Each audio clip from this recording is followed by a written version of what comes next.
JZ24 says, time to make the donuts. I like that. Glazed takes. That plays in well. Best of the fresh. Baker's dozen. Just Dan says the hot donut. I got it. Steph's got one. I got one. I like it. Glazing takes. Glazing takes. Glazing. Yep. Someone said jelly. He's just like jelly-filled issues. Okay, we gotta jelly-filled issues. Well. Oh my. Okay, so special of the week. Okay, so we gotta work on that. It's good to brainstorm though. You gotta get the ideas thrown out there. Yeah. So anyway, okay. So we will put those up for debate. We'll put those up to votes, and we should. Okay. Yeah, we'll see what happens. So, all right, Mark, JB, Steph, thanks a lot. Thanks, y'all. Bye. All right. Paula. Good stuff. Okay, now to talk about the NFL, we have Mr. MZE. JB, how you doing? Good, Joey. How are you? I'm pretty good. And DFF Stephanie, how you doing? Good. How are you? I am lovely. Nice. So, first order of business, we're all going to actually meet in person next week? Yeah. Yes. Are we going to be friends, though? That depends on Mr. MZE. If he comes to Pittsburgh and starts saying that the Immaculate Reception was a fake and was an illegal pass, I can only do so much to protect you, dude. The Immaculate Reception in Pittsburgh is sacred. Well, sure it is, because it never happened. Are you saying it's like Santa Claus and the Easter Bunny also thinks? Hey, you don't say that. You don't say that right now to me. Yeah, you just ruined Steph's Christmas. Nice going, Joe.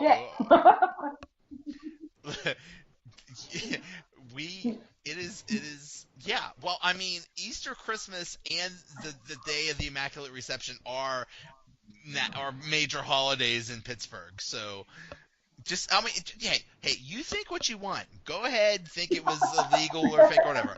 All I'm saying is, I'm only one person. I cannot protect you. All right. You might want to hire bodyguards or something like that, but you're talking about sacred ground. Just so I shouldn't wear the T-shirt I said that says it was illegal. What'd you call it? The Immaculate Incompletion or something like that. I said illegal and immaculate begin with the same letter. Yeah, there you go. So, yeah. Good luck with that. Yeah. Anyway, so yeah, I'm really excited to see you guys next week. Yeah, we're looking forward to it, Joe.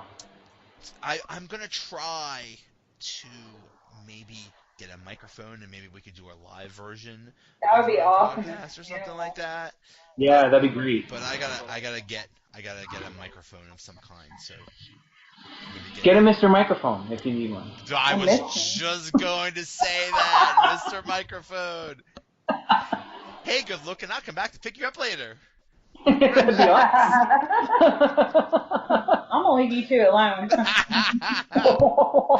Anyway. Anyway. Let's not go down that path. No. So let's talk about what happened this past week. AJ McCarron suffered an injury, I think to his collarbone. He's probably, if I'm gonna guess, probably out for the year. Those things usually don't go well. How does that mess up? How does that affect the Bills? Because I think that's gonna mess them up pretty bad. You know, I think it speeds up the path for Josh Allen for sure. Nathan Peterman, hello. Now's his chance to really show what he's got. Yeah, anytime I bring up Nathan Peterman,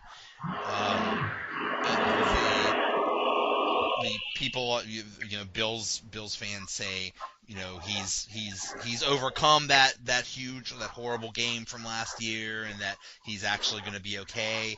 And I mean, he's probably going to get first crack at the job now, unless they get like a Teddy Bridgewater or something like that.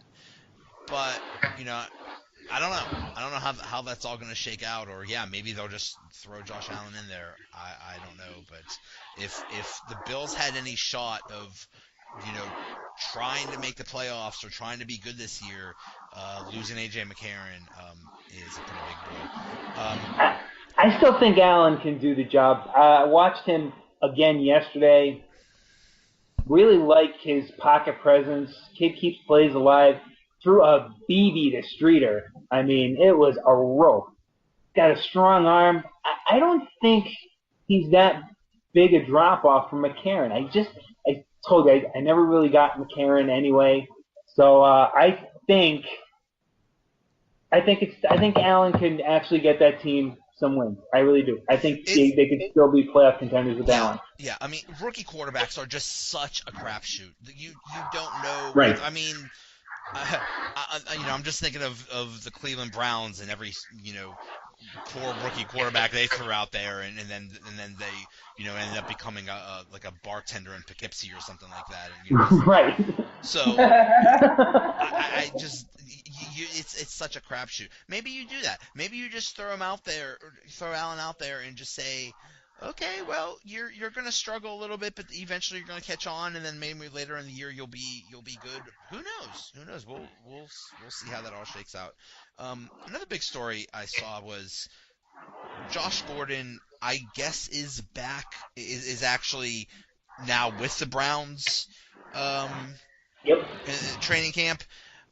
Personally, I think that's huge because I think he has the potential to be and one of the best wide receivers in the league, and I think he can single-handedly determine whether the Browns are actually going to be good this year.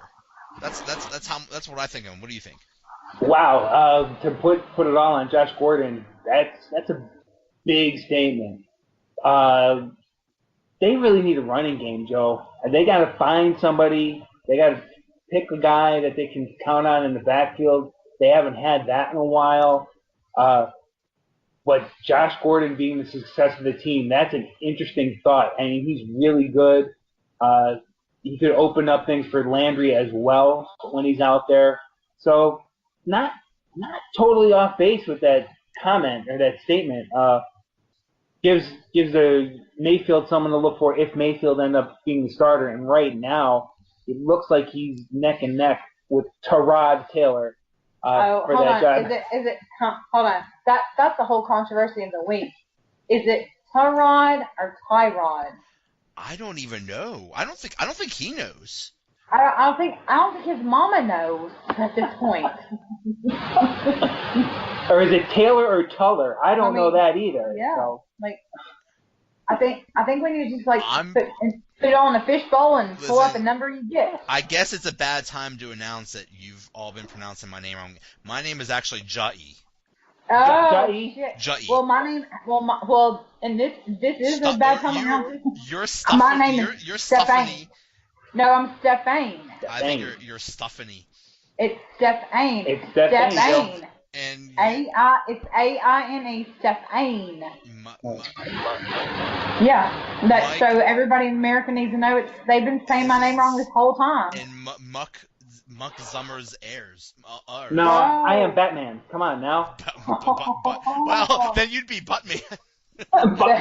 Oh, no, I don't want to be that. Yeah, Never mind. Hold on. If he was Batman, then he wouldn't be in Dunmore, Pennsylvania. He'd be out fighting crime right now or something. Right. Funny you should say that. No, moving on. Moving on. So what else were you seeing this week in NFL? 3 letters. ACL. Oh, my Lord. I got 7 that I found. Isaiah Wynn, ACL. Darius Geis, ACL. Deion Kane, who was moving up on the depth chart in Indianapolis, ACL. Corey Carter, punter for the Bills, ACL. Loaded ACLs. big injuries, big players. A.Q. Shipley, ACL. Who's going to protect Sam the Glass Man Bradford? ACL? Is the ACL going to protect him? Exactly. We got to figure out why ACLs have become such a big problem in the NFL, and I think it's the way they're allowing these guys to hit or not allowing them to hit, which is another story coming out of the weekend. We're now playing sarcastic ball, not football anymore. You can't touch anybody. I saw a sack yesterday. Guy got 15 for driving the quarterback into the ground. He was on his knees. There was nowhere for him to go. Driving him into the ground. ACLs and illegal hits. I just don't know. The game's going in a bad direction for me. I think you're absolutely right. Here's my theory on why there's so many ACL injuries. They don't really do much in practice anymore. They don't. There's not a lot of hitting going on. The only hitting you're seeing is during a preseason game, and I think they're just taking it too easy. And that's my theory. They're really not doing much in practice. So then when you do have a chance to actually play real football and actual football, you're just so not used to it, and this is why you get all those injuries. Yep, you're right. And here's the other thing: hydrate. First of all, they're trying to be in the thinnest they can, the less body fat possible.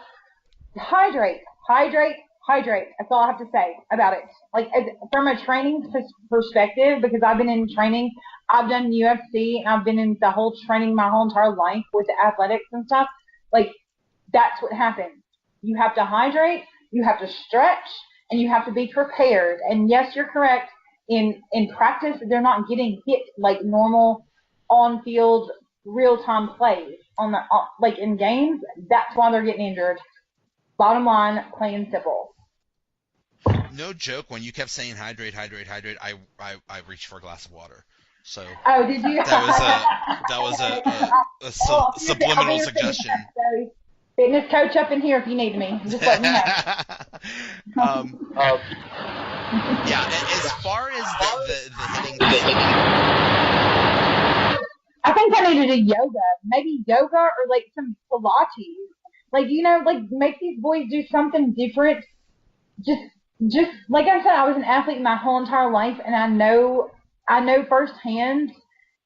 Like, you have to stretch all those little ligaments, the little tiny ligaments, and they're like rubber bands in there, especially the knee and the ACL. You have to make sure that it's just ready. You know what I'm saying already right here? Like, yeah. You have to be primed for it and ready. And when you're at practice and you're just like getting out there and, okay, here we go, let's go practice, and I'll see the training camps, and it's awesome. I'm glad they're out there, like, grinding and stuff. But at the same time, it's not live time, full on, like, real life game going on. Right. You've got to be ready for anything. I mean, should we shoot paintball guns at these guys? I don't know, but I'm just saying. Not really paintball guns, but those are Southern things now. Here's another idea. You bring up a good point, Stephanie. What if, way back in the day, they didn't do much in terms of off-season conditioning, and it was basically you use training camp to get in shape.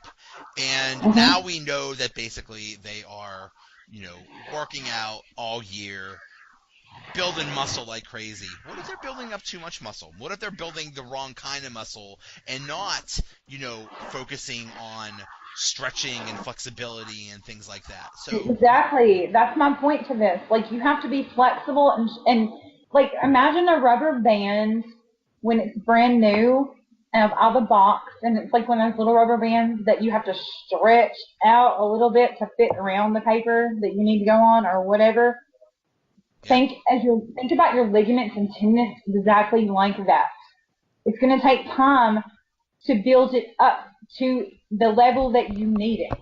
So that's what you have to do. You can't just go out there from, I'm going to go bench press this, or I'm going to run, I'm going to run 5 miles, walk this, and run 15 steps up